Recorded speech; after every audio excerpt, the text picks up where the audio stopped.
Ladies and gentlemen, this is the 74th Miss Universe competition. This is now 2204 and don't forget to like and subscribe. Magandang araw Pilipinas! Binulabog na naman ni Atisa Manalo ang buong Miss Universe 2025 competition sa kanyang Day 5 look.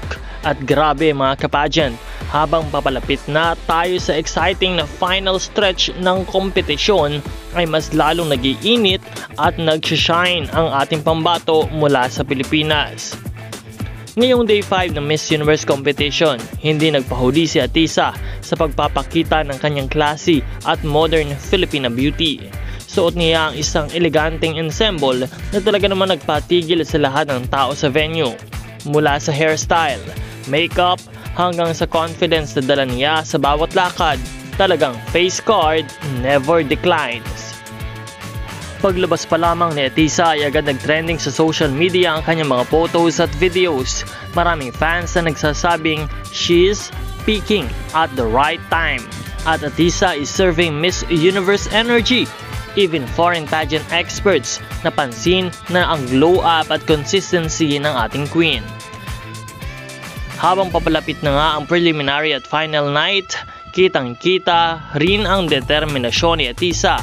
Kalmado pero fierce, confident pero humble. Sabi nga ng mga pageant analysts, Atisa knows how to play the game. Timing, presence, and grace under pressure. Abangan natin mga kapageant kung ano pa nga ang ihahanda ni Atisa sa nalalapit na National Costume Competition at preliminary show.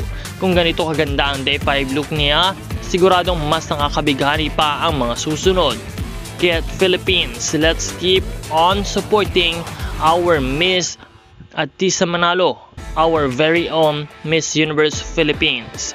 And Atisa is truly raising the bar for the Miss Universe 2025. Elegance, confidence, and pure beauty with purpose. Kaya kung proud ka din sa ating Reyna, don't forget to like, share, and comment your message of support. Huwag kayong mag-alala dahil patuloy po tayo magbibigay ng mga updates para sa ating pambansang manika na walang iba kundi si Atisa Manalo, our Miss Universe 2025. Don't forget to subscribe. Maraming salamat sa panonood.